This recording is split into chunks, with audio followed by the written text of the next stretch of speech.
Assalamualaikum warahmatullahi wabarakatuh. Perkenalkan, nama saya Farhan Zakiriadi dari Universitas Islam Negeri Fatmawati Kota Bengkulu, Fakultas Ekonomi Bisnis Islam, Prodi Ekonomi Syariah. Akan menjelaskan sedikit gambaran tentang pemikiran ekonomi Islam menurut Abu Yusuf. Baik, langsung saja. Yakub bin Ibrahim bin Habib bin Kunais bin Sa'ad al-Ansori al-Jabi al-Kufi al-Baghdadi, atau lebih dikenal dengan Abu Yusuf, adalah salah satu pelopor mazhab Hanafi. Beliau lahir di kota Kufah pada tahun 113 Hijriah atau 731 Masehi dan wafat di kota Baghdad pada tahun 182 Hijriah atau 798 Masehi.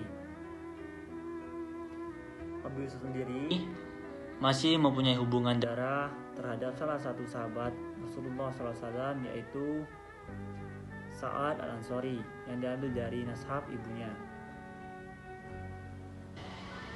Abu Yusuf sendiri bukan berasal dari keluarga yang berada, tapi sejak kecil beliau mempunyai minat yang sangat besar terhadap ilmu pengetahuan, yang dimana hal ini berdampak dipengaruhi oleh yang dimana kota ini menjadi salah satu peradaban Islam terbesar di dunia pada saat itu. Cendekiawan berdatangan silih berganti dari berbagai macam negara untuk bertukar pikiran di kota Kufah tadi. Dan Abu Yusuf sendiri menimba banyak ilmu kepada para ulama besar seperti Abu Muhammad atau As-Sa'ib al-Musi, Sulaiman bin Mahran al-Amashi, Hisham bin Urwah, Muhammad bin Ishaq bin Yashar bin Jabbar, dan Hajjaj bin Arta. Selain itu, beliau juga menuntut ilmu dengan Abu Hanifah sampai terakhir kali Abu Hanifah ini meninggal dunia. Selama 17 tahun, beliau tiada henti-hentinya menuntut ilmu dengan salah satu pendiri mazhab Hanafi tersebut. Abu Yusuf dikenal sebagai murid terkemuka Abu Hanifah. Sepeninggal guru-gurunya tadi, Abu Yusuf bersama Muhammad al-Hasan al-Syaibani menjadi tokoh pelopor untuk menyebarluaskan dan mengembangkan mazhab Hanafi. Berkat ilmu dari para gurunya tadi, serta ketekunan dan kecerdasan yang dimiliki oleh Abu Yusuf, beliau sangat dihormati di berbagai macam kalangan, seperti para ulama, para penguasa, dan masyarakat umum. Tidak jarang pendapatnya dijadikan acuan kehidupan bermasyarakat, dan tidak sedikit yang ingin belajar kepadanya. Di antara murid-muridnya yaitu para tokoh besar seperti Muhammad al-Hasan, Yazid al-Watishi, Al-Hasan bin Ziyad bin Lu'ili, dan Yahya bin Adam al-Quraisy. Di sisi lain, sebagai bentuk pengakuan dan penerimaan, keluasaan dan kedalaman ilmu dari Abu Yusuf, Khalifah dinasti Abbasiyah atau Harun ar-Rasyid menjadikan Abu Yusuf sebagai ketua Mahkamah Agung. Yang kedua adalah karya-karya dari Abu Yusuf. Saat beliau menjabat sebagai hakim besar, beliau menuliskan surat untuk khalifah, memberikan penjelasan rinci terkait dengan perpajakan dan kegiatan pertanian. Yang kemudian surat ini terbentuk dalam suatu kitab yang bernama Kitab Al-Kharaj atau Kitab Perpajakan. Pembahasan inti pokok kitab ini mengenai tentang regulasi ekonomi publik dan perpajakan, distribusi dan pengolahan tanah, regulasi harga, tanggung jawab ekonomi terhadap negara, dan transaksi riba. Perlu diingat kembali bahwasannya karya tulis Abu Yusuf ini telah ditemukan sebelum penemuan warisan Yunani pada abad ke-9. Meskipun padatnya kegiatan mengajar dan birokrasi dari Abu Yusuf, beliau masih menyempatkan menulis karya tulisnya. Di antara karya tulisnya yang sangat penting yaitu Al-Jawani, Arad Arsyad Ar-Zu'ai, Al-Idsar, Etiklaf, Abi Hanafi, wa bin Laila, dan Al-Kharaj. Ketiga adalah pemikiran ekonomi menurut Abu Yusuf. Dalam pemikirannya, Abu Yusuf menjelaskan persoalan keuangan dan memaparkan berbagai kebijakan-kebijakan yang harus diadopsi bagi perkembangan ekonomi dan kesejahteraan masyarakat. Abu Yusuf juga memberikan saran dan cara-cara untuk mendapatkan sumber belanja untuk keperluan jangka panjang, misalnya pembangunan jembatan, pembuatan bendungan, dan penggalian saluran-saluran kecil maupun saluran besar. Tentunya tidak lepas dari prinsip dan fungsi perpajakan, serta pertanggungjawaban negara untuk kesejahteraan masyarakat. Tetapi, menurut observasinya, teori yang digunakan Abu Yusuf ini berseberangan dengan teori dan asumsi dari masyarakat pada waktu itu, karena Abu Yusuf menggunakan pandangan permasalahan mekanisme pasar dan harga. Misalnya, bagaimana harga itu ditentukan dan apa dampaknya jika adanya berbagai macam jenis pajak. Nah, dalam pemikiran ekonomi menurut Abu Yusuf tadi, terdapat 3 teori menurut Abu Yusuf. Yang pertama yaitu teori aktivitas ekonomi pemerintah. Menurut Abu Yusuf, seluruh dana dalam pembangunan infrastruktur publik harus dibiayai oleh negara. Karena fungsinya itu umum, maka pelanggaran bagi yang menggunakannya tidak mungkin dan tidak dapat dibenarkan. Dengan demikian, pembenahan secara langsung tidak dapat diterapkan. Dan juga pemerintah wajib membangun bendungan gunanya untuk meningkatkan produktivitas tanah dan pendapatan negara. Abu Yusuf juga menyarankan pemerintah untuk memberikan upah dan jaminan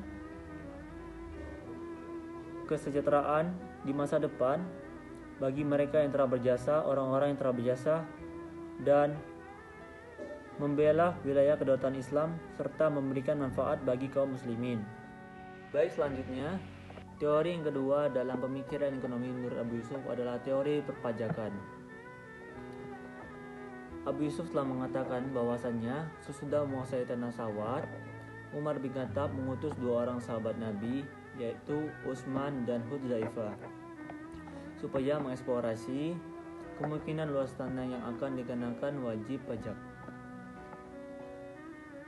Abu Yusuf telah menempatkan prinsip-prinsip perpajakan yang jelas dan sudah berabad-abad diakui oleh para ahli ekonomi sebagai cornerstone of taxation. Kemampuan membayar pajak, memberikan waktu bagi pembayar pajak, dan sentralisasi pembuatan keputusan dalam administrasi pajak adalah beberapa prinsip yang diterapkan. Abu Yusuf dalam administrasi keuangan mempunyai pandangan berdasarkan pengalaman praktis administrasi pajak dan dampaknya bagi ekonomi. Penekanan pada sifat administrasi pajak berpusat pada penilaian kritis terhadap lembaga Kabala, yaitu pengumpulan pajak pertanian dengan cara ada pihak yang menjadi penjamin dan membayarnya secara lumsum kepada negara. Sebagai imbalannya, penjamin tersebut mendapatkan hak untuk pengumpulan kharaj atau pajak tadi dari para petani yang sudah menyewa tanah tersebut. Tentunya dengan biaya sewa pajak yang lebih tinggi dari biaya sewa yang telah ditetapkan oleh negara. Sehingga Abu Yusuf meminta agar pemerintah segera memberhentikan praktek sistem Kabala tersebut, karena pengumpulannya secara langsung yang tidak terdapat penjamin dan mendapatkan pemasukan lebih. Maksudnya pemasukan yang lebih tersebut adalah adanya transaksi riba dan tidak keadilan dalam praktek kabalah tersebut. Nah, yang terakhir, teori yang ketiga dalam pemikiran ekonomi Abu Yusuf adalah mekanisme pasar. Abu Yusuf sendiri tercatat sebagai ulama pertama yang menyinggung mekanisme pasar. Dia memperhatikan kenaikan dan penurunan produksi dalam perubahan harga. Pada masa Abu Yusuf terjadi fenomena yang dimana apabila terjadi kelangkaan barang, maka harga cenderung akan naik. Dan apabila terjadi barang yang melimpah atau barang itu yang melimpah, maka akan terjadi penurunan harga atau harga cenderung akan turun lebih rendah. Pemahaman pada zaman Abu Yusuf ini tentang hubungan antara harga dan kuantitas hanya sebatas dengan memperhatikan kurva demand. Fenomena ini dapat dijelaskan dengan teori permintaan. Teori ini menjelaskan antara hubungan harga dan price dengan jumlah barang diminta atau quantity. Harga dan kuantitas dapat diformulasikan atau dirumuskan ke dalam rumus berikut, yaitu D atau fungsi permintaan sama dengan Q, barang yang diminta oleh konsumen, sama dengan F atau fungsi dalam kurung P min atau P yang dinamakan sebagai tingkat harga per unitnya. Saya ulangi lagi, D sama dengan Q sama dengan F dalam kurung P min. Formulasi ini menunjukkan bahwa jumlah harga terhadap jumlah permintaan yang diminta oleh komoditi adalah negatif. Apabila P1 naik, maka Q1 akan cenderung turun. Sebaliknya, apabila P2 turun, maka Q2 akan cenderung naik. Nah, dari formulasi ini kita dapat menyimpulkan bahwasannya hukum permintaan mengatakan bila harga komoditi naik, maka akan direspon dengan jumlah komoditi yang diminta akan menurun. Sebaliknya, apabila harga komoditi turun, maka akan direspon dengan jumlah komoditi yang akan naik. Dalam sebuah formulasi yang sederhana, hubungan antara harga dan jumlah komoditi dapat dilihat dari rumus berikut ini, adalah rumus penawaran. S atau fungsi penawaran sama dengan Q atau barang diminta konsumen sama dengan F lambang fungsi dalam kurung P plus atau tingkat harga barang per unitnya. Saya ulangi kembali, S sama dengan Q sama dengan F dalam kurung P plus.